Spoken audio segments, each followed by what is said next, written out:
विश्वानि देव सवितर्दुरितानि परासु यद्भद्रं तन्यासु यद्भद्रं तन्यासु। बुढ़ापा कैसा लगता है? यहाँ संख्या किसकी ज्यादा है? बूढ़ों की। बूढ़ों की बातें हैं। ये बुढ़ापा वरदान लगता है या अभिशाप लगता है? ऐसे कितने लोग हैं जो वरदान मान रहे हैं और ऐसे कितने लोग हैं जो अभिशाप मान रहे हैं?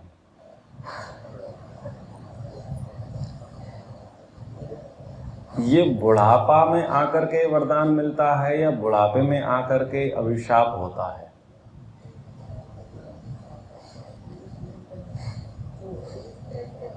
हाँ जी, पहले ही तय हो जाता है।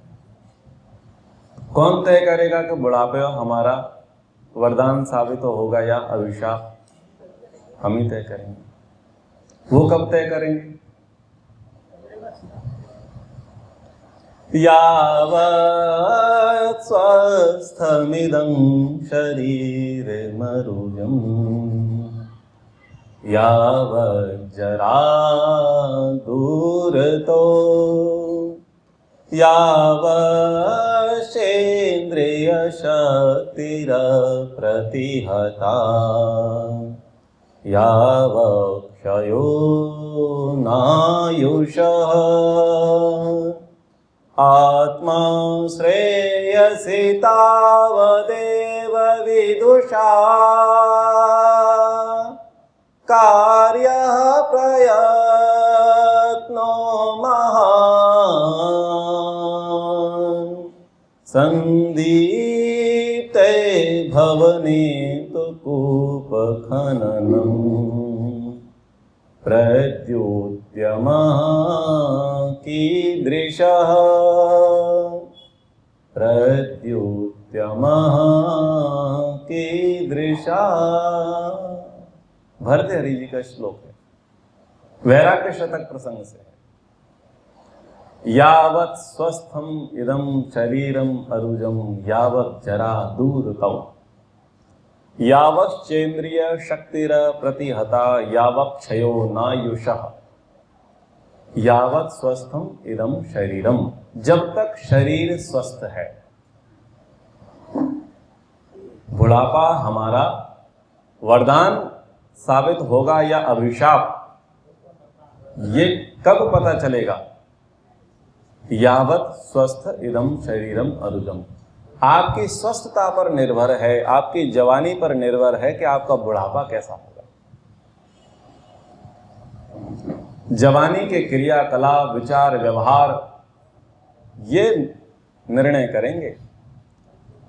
ये जवानी ही आपके बुढ़ापे का निर्माण करने वाली है। जवानी कर्म है और बुढ़ापा फल है। जवानी के कर्मों का फल बुढ़ापा है। बुढ़ापा किसी दूसरे ने नहीं दिया। बुढ़ापा किसने दिया है? हमारा खुद का क्रिएटर है, सेल्फ क्रिएटर है हम बुढ़ापे के। तो भर्तृहरि जी बड़ी सुंदर बात कहते हैं, यावत् स्वस्थम इदं शरीरम अरुजम यावत् जरा दूरतो।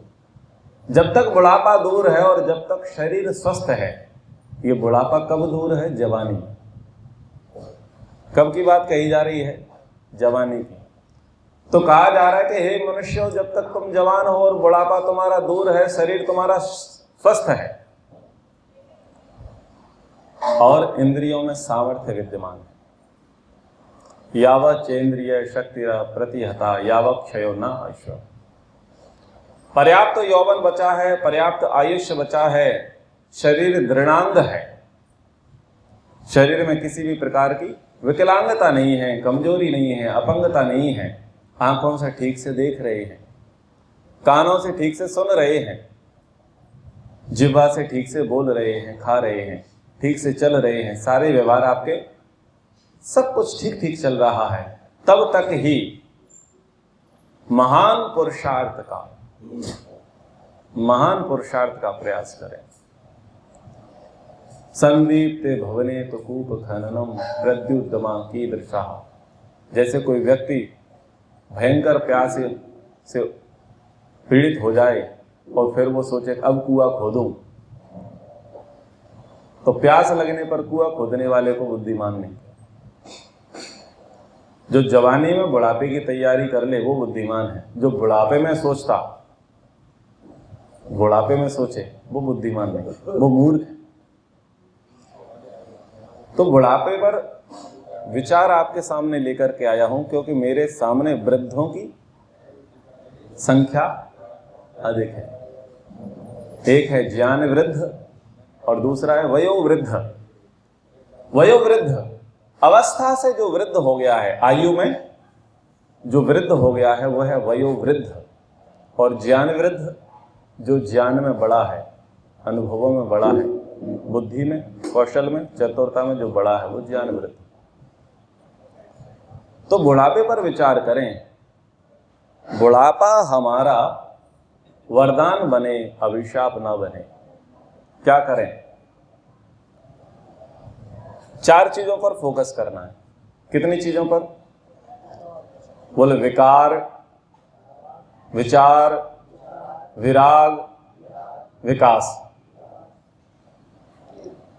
4 हो गए। क्या क्या बताया? विकार, विचार, विराग और विकास। 4 चीजों पर फोकस करना है। सबसे पहला है विकार। विकार में क्या आ जाएगा? असक्त, आसक्ति, चिंता, ये विकार के अंतर्गत आ जाएगा। और अधीरता। बुढ़ापा क्यों कष्टकारी है? अशक्त होने के कारण। हमारा सामर्थ्य कम होने के कारण, अशक्त इंद्रियों का सामर्थ्य घटने के कारण से वो बुढ़ापा हमें कैसा लगता है? बुरा लगता है। वो बुढ़ापा हमें स्वीकार्य नहीं है। वेद में क्या कहा? अदीनः स्याम सरदाः सतम्। हम दीनहीन ना रहें, हम दीनता रहित होकर के 100 वर्षों तक जिए। आप खूब आशीर्वाद देते होंगे, प्रार्थना करते होंगे, तक चक्षुर्देव हितम पुरस्तात् शुक्रम उच्चरत पश्येम सरदाशतम जीवेम सरदाशतम श्रुणयाम सरदाशतम प्रब्रवाम सरदाशतम अदीना। अदीन, दीनहीन ना रहे। अदीना श्याम सरदाशतम, यानी स्वयं का कार्य करने में समर्थ हम होवें। किस अवस्था में भी? 100 वर्ष की अवस्था में भी हम दीनहीन ना रहें। बताओ 100 वर्ष की अवस्था एकदम होगी? शुरुआत तो 0 से होती है ना। गिनती कहां से शुरू होगी? 0 से। तब धीरे से क्रमशः 50 पार होगा, 70 पार होगा और 100 पर पहुंचेंगे। और वहां पर क्या कहा कि अधीन रहें। तो सबसे पहले ये देखें कि हम अशक्त ना हो, हम दूसरे पर निर्भर ना बने। जब जवानी है तो जवानी में बुढ़ापे वाली स्थिति नहीं लानी है। कई बच्चे बुढ़ापे की कगार पर होते हैं मानसिक रूप से।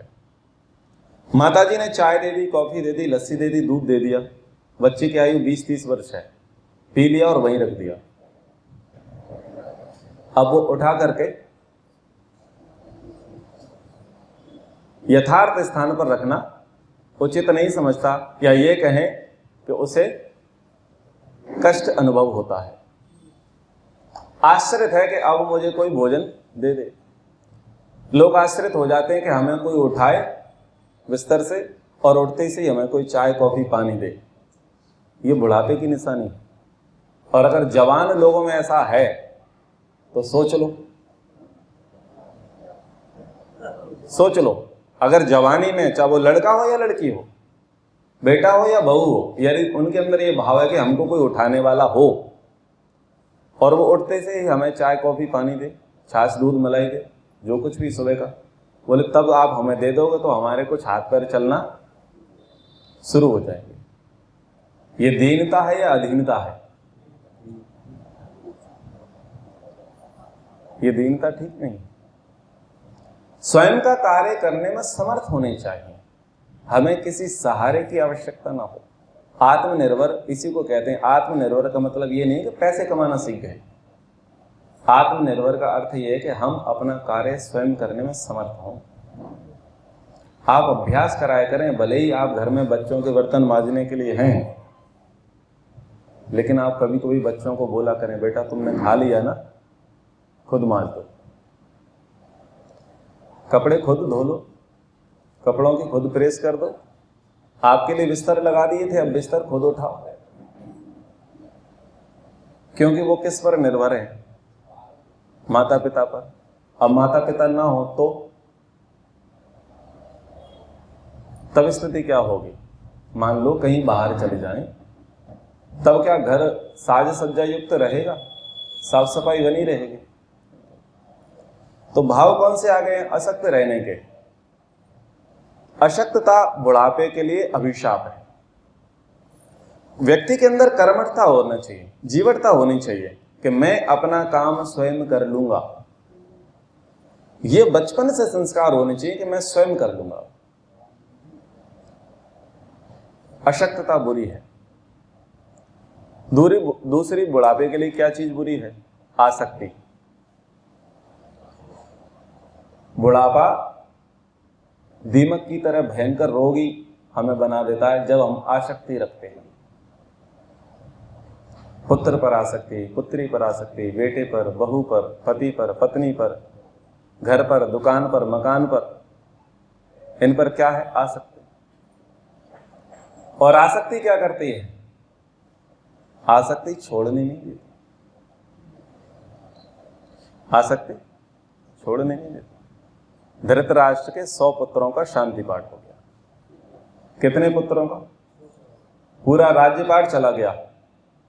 और अब किसके नेतृत्व में रह रहे हैं? युधिष्ठिर के साथ। क्यों रह रहे हैं? कि अभी भी हमको बड़ा माना जा रहा है। भले ही राजा युधिष्ठिर है, पर हमको राजा से कम नहीं माना जा रहा है। पुत्र नहीं है, उनके साथ रह रहे हैं जिन्होंने पुत्रों को मारा, लेकिन हमको बुढ़ापे में सुख मिल रहा है और राज्य नहीं छोड़ा जा रहा है। आसक्ति। आसक्ति के कारण ही तो राज्य नहीं छूट रहा। और आसक्ति ना होती तो राज्य छूट जाता ना। आसक्ति क्या करेगी? आपको नहीं छोड़ने देगी। अगर हम जैसे लोग आकर के आपसे ये कहें कि वानप्रस्थ ले लो, तो बताओ हम आपको शत्रु दिखेंगे या मित्र? क्यों? आसक्ति के कारण। और कुछ लोग वानप्रस्थ कैसे लेते हैं? वो ऐसे होते हैं, बुरा मत मानना, पूरा तो रस अपना, जैसे गन्ना होता है ना, गन्ना पूरा निचुड़ जाता है, तो अपनी पूरी ऊर्जा तो घर में निचुड़वा दी उन्होंने, बिल्कुल ठूंठ ठूंठ बन गए, रसहीन हो गए। अब आकर के कहते हैं कि मेरा पूरा जीवन आर्य समाज के लिए समर्पित, मेरा पूरा जीवन आर्य समाज के लिए समर्पित। अब बताओ इसके जीवन का आर्य समाज क्या ही करेगा? ये आर्य समाज पर बोझ है कि नहीं है? क्योंकि उस बोझ को घर से तो निकाल दिया। अब उसने सोचा कि मेरा कोई ठिकाना नहीं है, तो ठिकाना हम किसी संस्थाओं में ढूंढ ले गए। ऐसी दुर्गति क्यों हुई? जवानी गड़बड़ रही होगी। बुढ़ापा गड़बड़ क्यों है? समझ में आ रहा है ना? बुढ़ापा इसलिए गड़बड़ हुआ, जवानी गड़बड़ रही है। वहां के डिसीजन, वहां के निर्णय, वहां का विचार, वहां का विकास, वहां का विराग, वहां के विकार, ये महत्वपूर्ण नहीं है कि उस समय आपने इनको कैसे मेंटेन किया। तो आसक्ति इतनी भयंकर है, आसक्ति के विषय में भर्तृहरि जी ने कहा, गात्रं संकुचितं गतिर्विगलिता दृष्टा च दंतावलिर्दृष्टिर्नश्यति वर्धते वधिरता वक्त्रं च लालायते वाक्यं नाद्रियते च बान्धवजनो भार्या न शुश्रूषते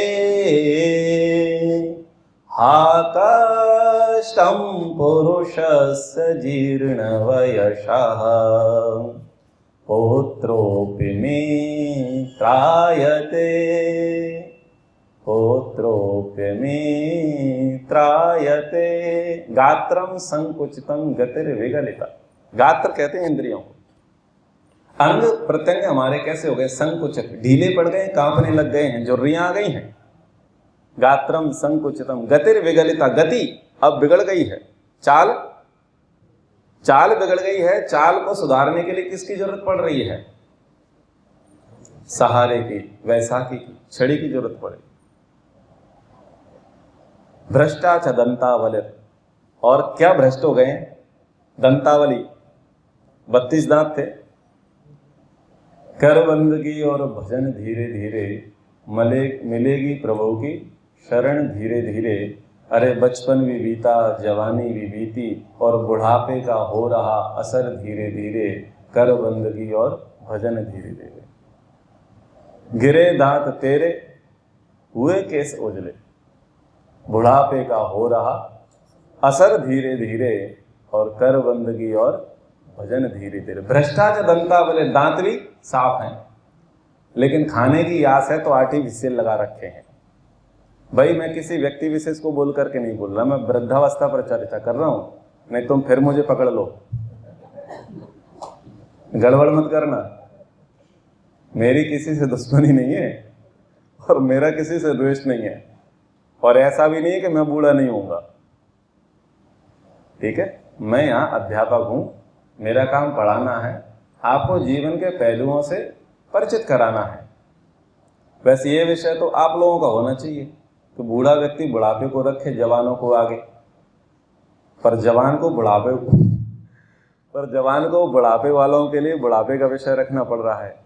कोई बात नहीं, आप वयोवृद्ध, हम ज्ञान वृद्ध। तो भ्रष्टाचार दंतावली, क्या भ्रष्ट हो गए हैं? दंतावली भ्रष्ट हो गए। दृष्टिर नश्यति वर्धते वधिरता, दृष्टि नष्ट हो गई है, ऐसे करना पड़ता है। हाँ या ना बोलो, बुढ़ापे में दिखता नहीं है। और वधिरता, वधिर हो गए हैं, बहरे हो गए हैं। क्या लगानी पड़ रही है? मशीन लगानी पड़ रही है। वक्त्रम च लालायते, और बोलते हैं तो वक्त्रम च लालायते, बुढ़ापा है ना जी, बोलना चाह रहे हैं लेकिन वो ठीक से उच्चारण, प्रोनाउंसिएशन हो नहीं रहा है।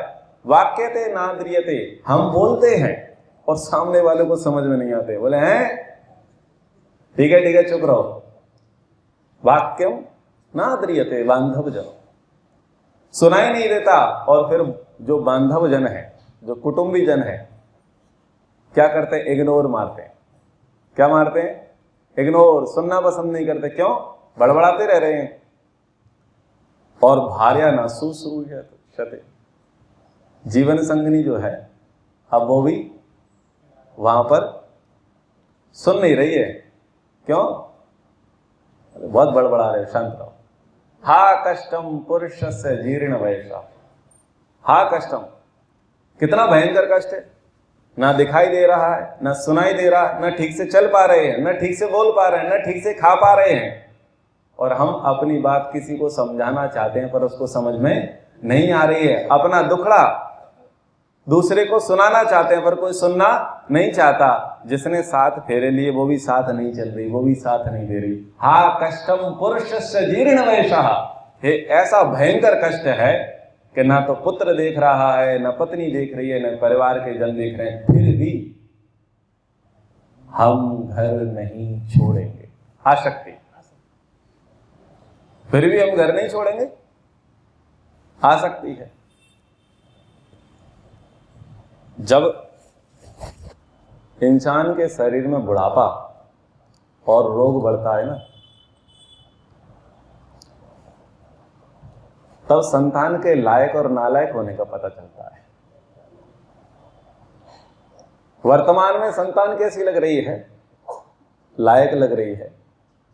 क्यों? अभी आप भी कमा रहे हो और वो भी, आप में भी दम है और उसमें भी, और अभी आपका शरीर सब प्रकार से स्वस्थ है, दृढ़ांग है, इसलिए संतान कैसी लग रही है? लायक। वो नालायक वाली हरकत इसलिए नहीं कर सकते कि अभी भी हाथ पड़ सकता है, आखिर बाप बाप है। भरोसा थोड़ी है। बोलो, हाथ की खुजली पिता कब मिटा दे? पिता मिटा सकता है? नहीं मिटा सकता। पिता होता ही इसी के लिए विख्यात है, हाँ या ना? माँ कब उठा करके बेलन ठोक दे खोपड़ी में? बोलो हाँ या ना? चिमटा कब मार दे, चप्पल उठा करके ऐसी सेवा करे सुबह सुबह? भले ही बेटा बेटा वाला हो जाए, लेकिन माँ दमदार है तो बेटा। लेकिन जब बुढ़ापा आ जाए, जब बुढ़ापा आ जाए और बुढ़ापे की ये अवस्थाएं आ जाएं, तब पता चलेगा इन संतान के लायक और नालायक होने का। उस अवस्था में जाकर के पता चलेगा वो लायक है या नालायक है। तो सबसे पहले जवानी में किस पर फोकस करना है? विकार पर। हमें ये देखना है कि वर्तमान में हमारे अंदर क्या विकार है, और पहला विकार है असक्त भाव। क्या अभी जवानी में जब शरीर में सामर्थ्य है, क्या इस अवस्था में भी हम दूसरों पर डिपेंड हैं? यानी बुढ़ापा बहुत भयंकर होने वाला है। बुढ़ापा बहुत भयंकर होने वाला है, इसलिए अपने बच्चों को, बेटियों को काम करना जरूर सिखाओ। खुद का काम करना उन्हें आना चाहिए। आप ना हो तब भी वो घर चला लें, ऐसा उनको आना चाहिए। उनको इतना लापसी का लाला ना बनाए।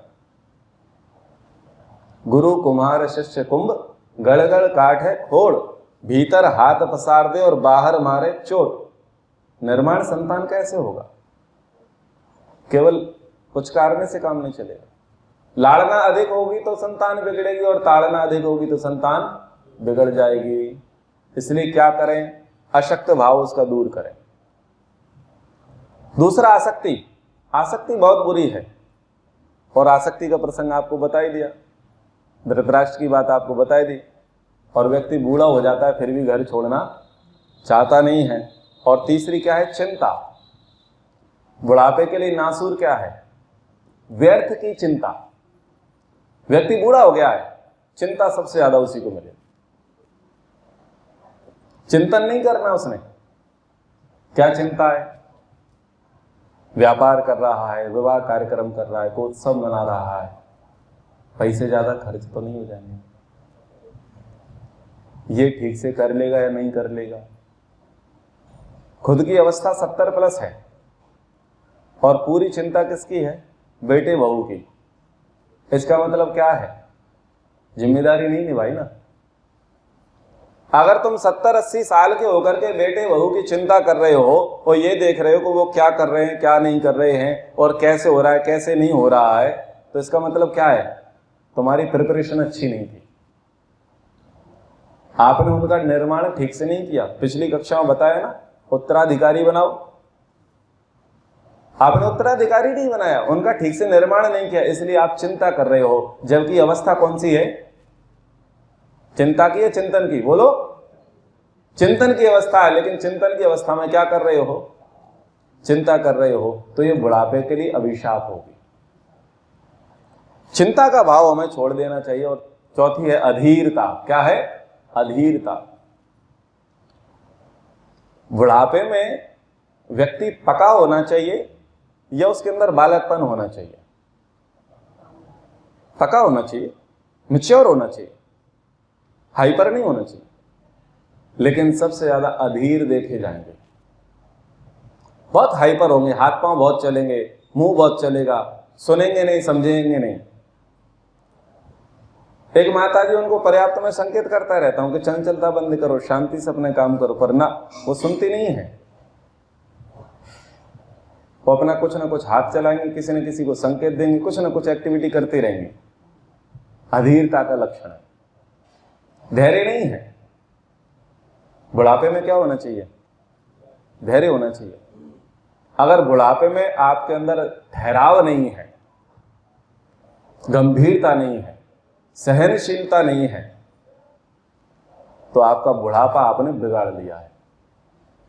और जो लोग इस प्रकार के होते हैं उनके निकट कोई बैठना नहीं चाहता। क्यों? जो व्यक्ति नहीं बैठना चाहता उसके स्टैंडर्ड से वो अश्रेष्ठ है। व्यक्ति किसकी संगति करना चाहेगा? जो गंभीर होगा, जो सहनशील होगा, जो गुणी होगा, जो अनुभवी होगा, उसके पास व्यक्ति बैठना पसंद करेगा। क्यों? ये कुछ ना कुछ नई बातें बताएगा। और जो व्यक्ति स्वयं हाइपर हो, अधीर हो, चंचल हो, बात बात पर उखड़ जाए, छोटी छोटी बात पर सांप की तरह फुन्नाने लग जाए, बताओ उस व्यक्ति को कोई नमस्ते भी करेगा क्या? बोलो, नहीं करेगा ना। अब फिर क्या होगा? वो उसको अवॉइड किया जाएगा, उसकी उपेक्षा की जाएगी, तो और फनाएगा और फिर वो सबकी बुराई करता फिरेगा, चिल्लाएगा, गालियां देगा, उसकी और अधीरता बढ़ती चली जाएगी। इसके लिए कौन जिम्मेदार है? बोलो। बच्चे जिम्मेदार है, वो खुद जिम्मेदार है। अधीरता समझ में आ रही है? ये अधीरता अच्छी नहीं है। जब आप मैच्योर हो गए, अवस्था में आप वृद्ध हो गए, तो गंभीर होना चाहिए, चीजों को सहन करने का सामर्थ्य होना चाहिए। वेट एंड वॉच, तटस्थ होकर के चीजों को देखो। जब बुढ़ापा आ जाए तब मालिक मत बनो। कौन मत बनो? क्या बनो? मार्गदर्शक। क्या बनो? मार्गदर्शक बनने से जीवन सुधर जाएगा, बुढ़ापा सफल हो जाएगा। और मालिक बनने से स्थिति यह होगी कि बच्चे जल्दी तैयार करेंगे ओल्ड एज होम में भेजने की, कि इनको अब वृद्धाश्रम में भेज दो। बुद्धिमानी किसमें है? मालिक बनने में, मार्गदर्शक बनने में। लेकिन चूंकि अशक्तता है, अशक्तता थी, पहले दूसरों पर डिपेंड थे। चूंकि आसक्ति है, हर चीज पर कुंडली मार करके बैठना चाहते हैं, ना स्वयं पर विश्वास है, ना ही अपनी संतानों पर विश्वास है। इसलिए क्या कर रहे हैं? चिंता। और इसीलिए अधीर हैं, बेचैन है।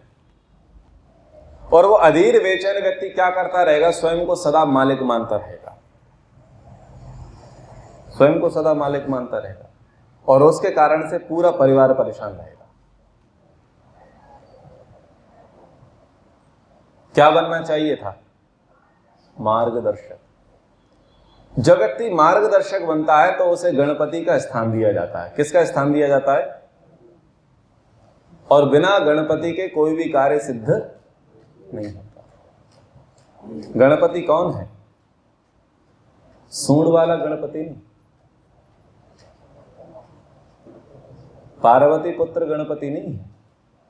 गणपति समझो, गण यानी संख्या, और सब संख्याओं का पति, यानी जितने गण समुदाय हैं, व्यक्ति हैं, उन सब समूहों का जो नेता है, उस समूह के नेता को बोलते हैं गणपति। और बिना गणपति की पूजा के आपके कार्य की सिद्धि नहीं होगी। कौन गणपति? आपके परिवार का बुद्धिमान श्रेष्ठ व्यक्ति, वो आपका गणपति है। सहरा उसके सिर पर बांधा जाए, उसके नेतृत्व में सारे कार्य हो, तो निर्विघ्नं कुरु मे देव सर्व कार्येषु सर्वदा। गणपति वो है जो आपका बड़ा है। वो आपकी नानी हो सकती है, आपकी बुआ हो सकती है, आपकी दादा हो सकते हैं, आपकी दादी हो सकते हैं, आपके मामा हो सकते हैं। जो सब चीजों को, समाज व्यवहारों को जो बहुत अच्छे से जानते हैं, वो गणपति होता है। राजस्व यज्ञ हुआ तो बताओ गणपति कौन था? बोलो। राजस्व यज्ञ में गणपति कौन बना? कृष्ण बने। और अश्वमेध यज्ञ में गणपति कौन थे? व्यास। समझ में आ रहा है? दोनों में गणपति अलग थे, इधर व्यास थे और उधर कृष्ण थे। किसके नेतृत्व में ये काम बहुत अच्छे प्रकार से हो सकता है? वो है हमारा गणपति। और अगर वो गणपति असक्त हो, आसक्ति युक्त हो, चिंता करे, अधीर रहे, तो बताओ वो गणपति विगाड़पति नहीं बनेगा और विवादपति बन जाएगा। तो गणपति बनने का सोचो, मार्गदर्शक बनो। गणपति यानी मार्गदर्शक बनने का सोचो, स्वामी बनने का मत सोचो, मालिक बनने का मत सोचो, क्योंकि अब हमारी क्या हो गई? एक्सपायरी डेट हो गई। परिवार का भरण पोषण करते, पालन करते करते व्यक्ति टायर्ड हो जाता है, लेकिन रिटायर्ड होना यही दुख का कारण है। बुढ़ापा अभिशाप क्यों बन रहा है? कि टायर्ड तो हो रहा है, लेकिन क्या नहीं होना चाह रहा? रिटायर्ड नहीं होना चाह रहा। तो मालिक बने और मालिक ना बने, क्या बने? मार्गदर्शक बने। तो किस पर बात की हमने बात की विकार पर। दूसरा है विचार। विचार क्या है? कोई भी कार्य कैसे करें? सावधानी पूर्वक करें। कॉपी नहीं है, पुस्तक नहीं है, तो आप फटाफट पन्ने पलटोगे, हाँ या ना? और अगर ये पुरानी हो जाए तो धीरे धीरे संभाल कर। जवानी में सारे काम कैसे हो सकते हैं? फटाफट। और बुढ़ापे में संभल कर, कहीं पेज हट ना जाए, हाँ या ना? अब बूढ़ा व्यक्ति यही काम करे, जवानी वाली हरकतें दे, हाइपर बने, अधीर बने, तो बोलो बिगाड़ है या सुधार है? तो इसकी शिक्षा कहां मिलेगी? जवानी में मिलेगी कि समझो कैसे हमें परिवर्तन प्राप्त करना है, कैसे अपनी उन्नति करनी है। तो हम विचार के अंतर्गत क्या रखें? सावधानी रखें। देखें जीवन बड़ा परिवर्तनशील है। सावधानी पूर्वक, बुद्धिपूर्वक कामों को करें, विवेक पूर्वक काम करें, सजग रहें और सकारात्मक सोच रखें। हमेशा पॉजिटिव एटीट्यूड हमारा रहे जवानी में। नेगेटिव एटीट्यूड क्या करेगा? हमारे अंदर नकारात्मकता लेके आएगा और जल्दी हमें बुढ़ापा बना देगा। इसलिए हम पॉजिटिव एटीट्यूड रखें। और विराग यानी वैराग्य। जब जवानी है तभी हम क्या ध्यान रखें? अपने दायित्वों का निर्वाह करना पूरी निष्ठा पूर्वक करें। ये वैराग्य के लक्षण हैं। जब जवानी में है अपने दायित्व बहुत अच्छे से निभाएं। ये सोचे कि ये मेरी ड्यूटी है। अभी मैं पति हूं तो पति धर्म निभा रहा हूं, पति धर्म निभाना मेरा कर्तव्य है। अभी मैं पत्नी हूं तो पत्नी धर्म निभाना मेरा कर्तव्य है। अभी मैं बेटी हूं तो बेटी धर्म निभाना मेरा कर्तव्य है। अभी मैं बेटा हूं तो बेटा धर्म निभाना मेरा कर्तव्य है। अभी मैं पिता हूं तो पिता धर्म निभाना या पत्नी माता धर्म निभाना मेरा कर्तव्य है। अपने धर्म को कर्तव्य भाव से निभाओ, अधिकार भाव से नहीं। कर्तव्य भाव से हम अपने कर्तव्य को निभाएं। और क्या समझें? जीवन अनित्य है। अपना कर्तव्य क्यों निभाएं? जीवन अनित्य है। यानी मैं जिनका पति हूं या मैं जिनकी पत्नी हूं, मैं जिनका पुत्र हूं अथवा मैं जिनकी पुत्री हूं, मैं जिनका माता हूं अथवा मैं जिनके पिता हूं, वो सदा, मैं सदा। इसलिए जब तक है शांति से, ईमानदारी से, धर्म पूर्वक क्या करें? हम अपने दायित्व का निर्वाह करें। ये बुद्धि कब आएगी?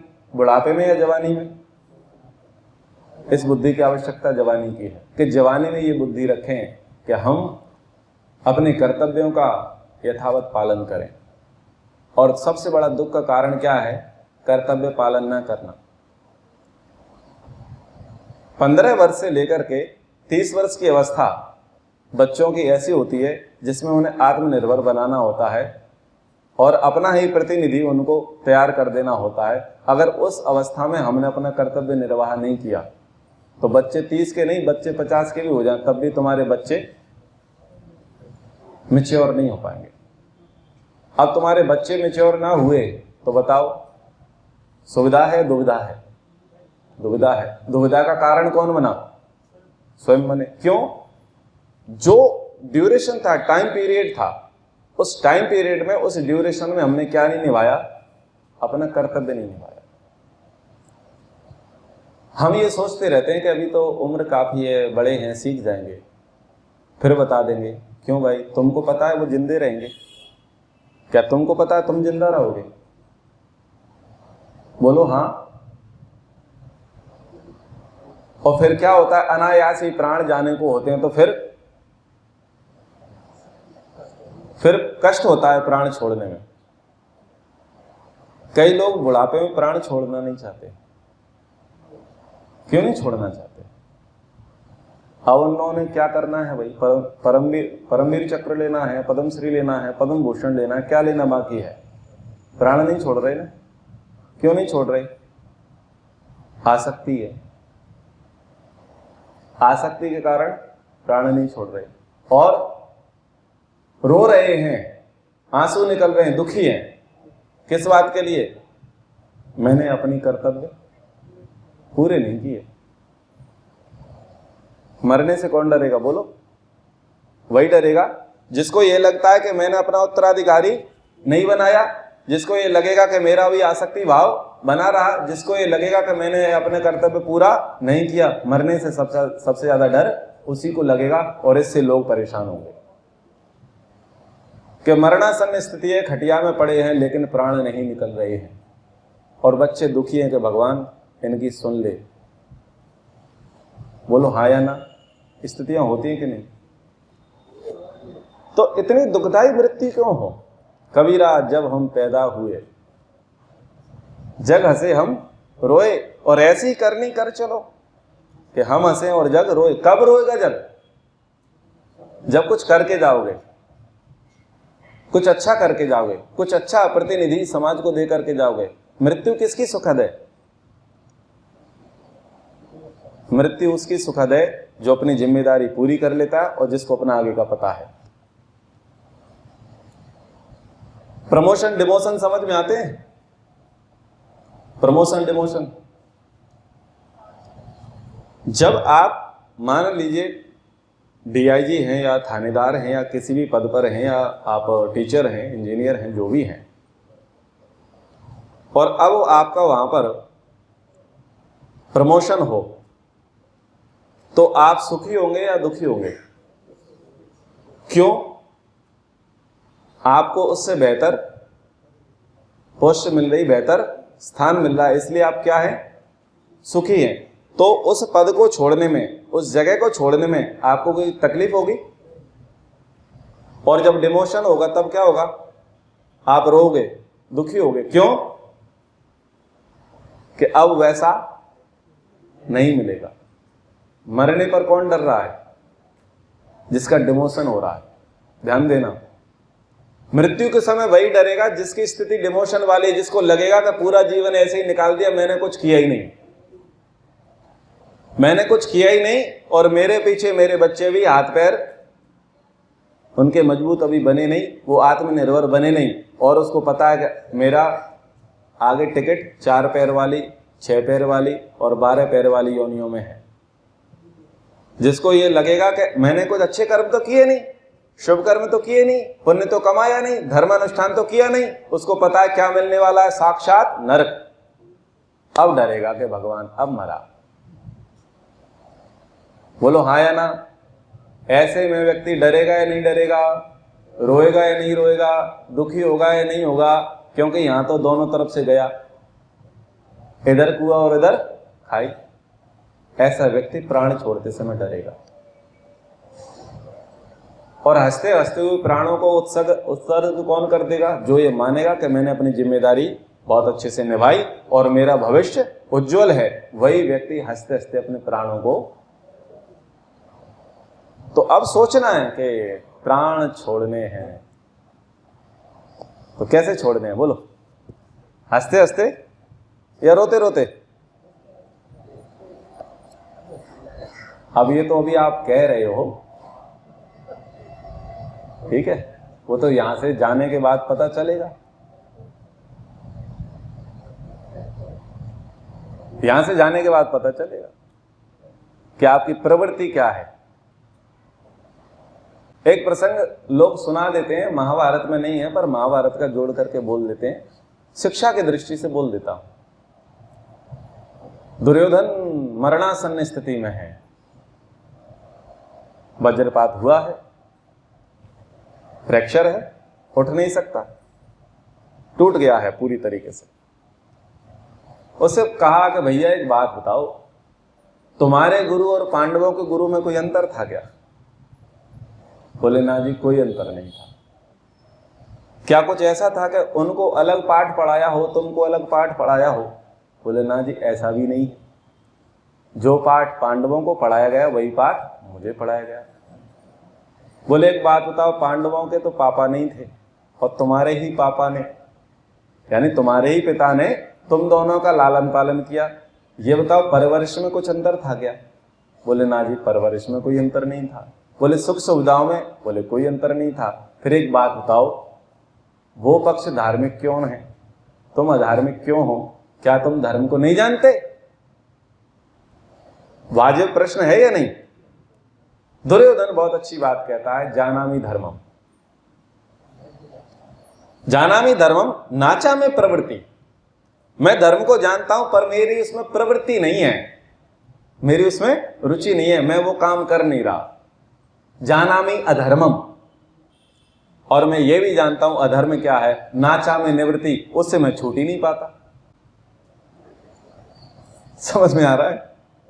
आपने थोड़ी देर के लिए हाँ तो कर दी कि नहीं बुढ़ापा हमारा सुखमय हो और प्रसन्नता हो, तो ये तो जानामि धर्मम, धर्म तो जान लिया कि बच्चों को आत्मनिर्भर बनाना है, बुढ़ापे का सत्यानाश नहीं करना है, ईश्वर की प्राप्ति करनी है, हवन करना है, ध्यान करना है, संध्या करना है, दान देना है, परोपकार करना है। 5 दिन के सत्संग बहुत अच्छी अच्छी बातें सुनी, हाँ या ना? तो धर्म तो जान गए ना। अब वो धर्म आप करोगे या नहीं करोगे किस पर डिपेंड है? आपकी प्रवृत्ति और निवृत्ति पर।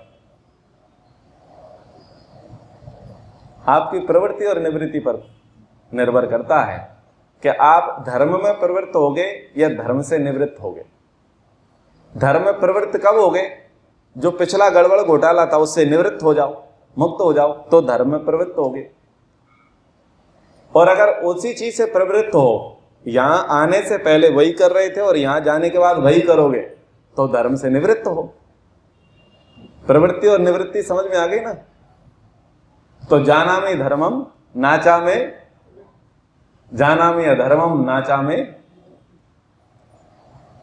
तो सबसे पहला था बुढ़ापे को हमें अभिशाप बनाना है या वरदान, तो सबसे पहले विचार किया विकार, फिर विचार किया विचार, तीसरा है विराग और चौथा है विकास। विकास पर फोकस करें, हमारी अवस्था कैसी है, शरीर को स्वस्थ बनाए रखने के लिए प्रयास करें, अच्छी दिनचर्या रखें, अच्छा खान पान रखें। ऐसा ना हो कि डॉक्टर बोल दे अब तो बेड रेस्ट, तुमने शरीर को कबाड़ा बना लिया है, तो कम समय में ही, कम आयु में ही भयंकर रोग आ जाते हैं और साक्षात बुढ़ापे का पदार्पण युवावस्था में आ जाता है। क्यों? विकास नहीं किया। तो विकास पर फोकस हो, हमारी दिनचर्या अच्छी हो, ब्रह्मचर्य का पालन करें, विद्या का संग्रह करें, धर्म का संग्रह करें। धन, बुढ़ापे के लिए क्या आवश्यक है? बोलो, धन। इसलिए लुटाओ मत, धन संचय करके रखो। धर्मा सने संचुनियात और धना सने संचुनियात। धर्म को भी धीरे धीरे संचित करो और धन को भी धीरे धीरे संचित करो, क्योंकि बुढ़ापे में दोनों काम आने वाले हैं, एक धन और दूसरा धर्म। अब जवानी में पैसा नहीं कमाया, घूमते रहे झोला उठा करके, डंडा उठा करके, बोलो हाँ या ना? घूमते रहे, पैसा नहीं कमाया। बताओ, इस जिंदगी में बिना पैसे के सरवाइव कर सकते हो? अगर तुम्हें गृहस्थी नहीं बसानी है तो बात अलग है, लेकिन आपको परिवार भी चलाना है, भरण पोषण भी करना है और समाज का कुछ विकास भी करना है, समाज का कुछ सुधार भी करना है। बिना अर्थ के होगा क्या? धन कब नहीं चाहिए?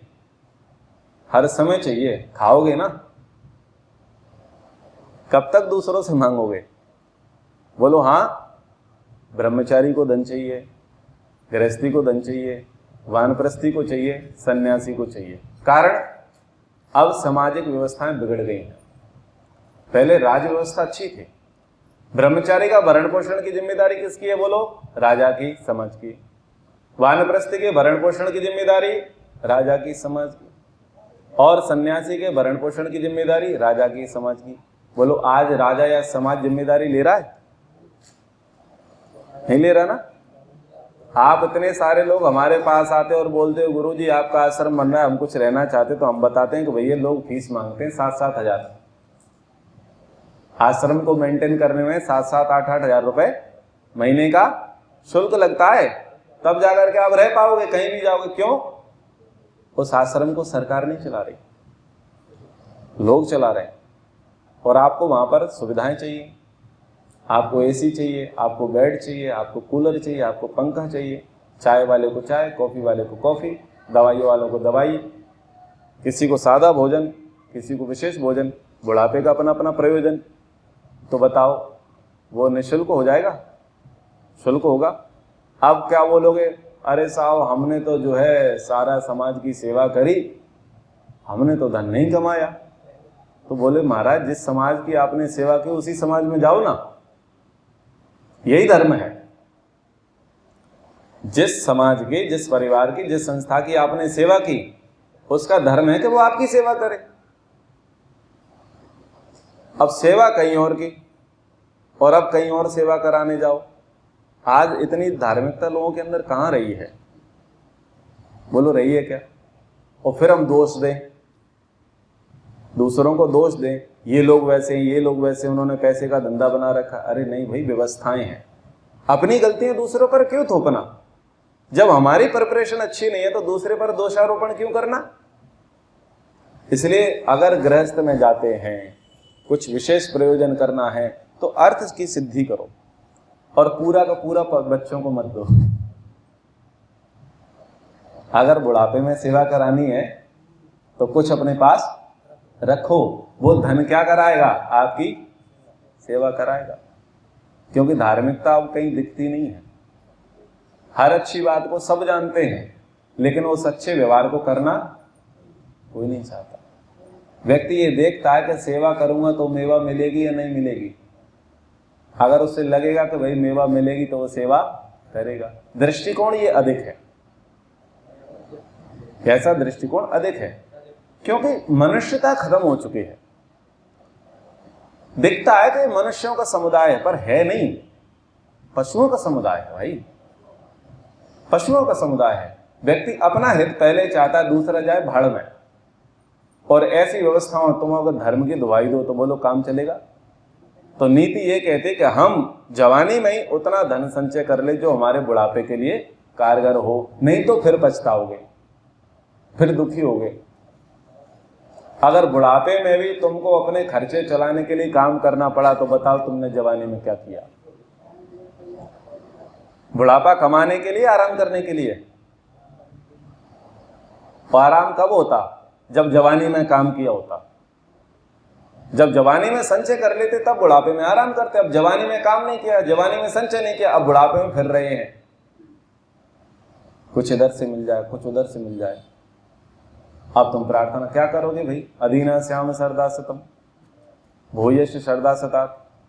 दीनहीन अवस्था है और प्रार्थना अधीना श्याम सरदा सतम। तो विचार करना पड़ेगा कि हो क्या रहा है, हो क्या रहा है, कर क्या रहे हैं। तो और तीसरा है स्वास्थ्य। पहला सुख निरोगी काया। स्वास्थ्य पर पूरा फोकस करें, चिंतन करें, विचार करें। मन भी स्वस्थ हो और तन भी स्वस्थ हो। और जब आप ज्ञान वृद्ध होते हैं, आप आसक्ति रहित होते हैं, आप अशक्त नहीं रहते, आप चिंतक बनते हैं, चिंता नहीं करते हैं, आप मालिक नहीं बनते हैं, आप मार्गदर्शक बनते हैं। यानी आप जब अच्छे हो जाते हैं तो लोग आपको चाहते हैं, चाहना चाहिए, लेकिन कुछ फिर भी नालायक होते हैं। एक मनोरंजन की बात बताता हूं कि विवाह कार्यक्रम था, बारात जानी थी। तो जवान होते, उन्होंने कहा बूढ़ों का क्या काम? क्यों? बोले हमारी मस्ती अस्त व्यस्त हो जाएगी।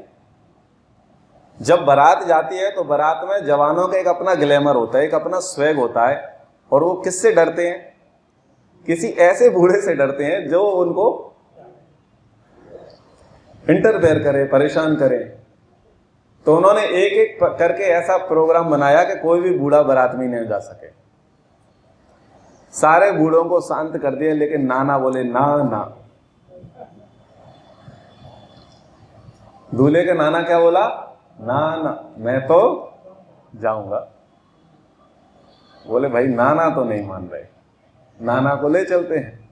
अब नाना को क्या किया? छुपा दिया है, सशर्त लेके करके गए हैं कि तुम बाहर नहीं आओगे, ज्यादा ज्ञान नहीं बांटोगे, ये नहीं करोगे, वो नहीं करोगे, तुम खाओगे तो हम तुम्हें ला के दे देंगे, और तुम डांस वांस देखने मत आना, हम तुम्हें वीडियो दिखा देंगे, यानी तुम शांति से रहो, तुम परेशान हो जाओगे। ठीक है भाई, नाना को समझा बुझा करके एक प्रकार से रख दिया। बारात आई, जवानों की बारात थी, लड़की के पिता ने शर्त रख दी। लड़की के पिता ने देखा इसमें बूढ़ा कोई नहीं, जवानों की बारात, और ये जवान किसी काम के नहीं है, क्योंकि इनमें तो कोई बूढ़ा ही नहीं है, समझदारी नहीं है। ये क्या विवाह करेंगे और ये क्या लड़की को रखेंगे, क्या गृहस्थ के दायित्व को समझेंगे, इनका मार्गदर्शक मंडल तो यहां पर है ही नहीं। और अगर मैं वैसे मना करता हूं तो उड़दंग करेंगे, हमें पीट सकते हैं, लड़की को भगा सकते हैं। बोले हाँ या ना, जवान है। लड़की के बाप ने कहा कि देखो भाई, शादी की एक शर्त है। बोले क्या शर्त है? उस नदी को मैं, जो पानी की नदी है, इसकी मैं दूध की नदी बहा दो। अगर तुम दूध की नदी बहा दो तो फेरे पड़ जाए, बच्चों का दिमाग खराब। बोले ये तो मामला गड़बड़ है। अब नदी पानी की है, उसमें दूध की नदी, और वो भी शुद्ध दूध, इम्पॉसिबल। और उन्होंने कहा अरे चलो भाई समेटो समेटो। क्यों? बोले मामला गड़बड़ है, विवाह होना नहीं है। लौट करके आए भैया, नाना के पास पहुंचे। बोले नाना जी चलो चलो, विवाह नहीं होना। क्यों? बोले लड़की के पिता ने एक शर्त रख दी है। बोले क्या शर्त रखी है? बोले विवाह तब होगा, फेरे तब होंगे, तुमको भोजन तब होगा, आगमनी तब होगी जब ये जो नदी बह रही है इसमें शुद्ध दूध बहा दो, ऐसे ही भर के, बिल्कुल कहीं भी पानी की मात्रा ना हो। बोले इतनी छोटी सी बात के लिए क्यों झगड़ा करना, क्यों परेशान होना? नाना क्या बोलते हैं? बस इतनी सी छोटी सी बात। बच्चा का दिमाग खराब, बूढ़ा पूरा सटिया गया। इसीलिए तो बूढ़ों को साथ लेके नहीं चलते थे, उल्टी बात करते हैं। रिएक्शन ऐसे ही होता है जवान का। तो बोले क्या करें नाना जी? बोले लड़की को बाप को बोल दो हम तैयार हैं, पर शर्त हमारी है, हमारे पास बहुत दूध है, पहले नदी खाली करा दो।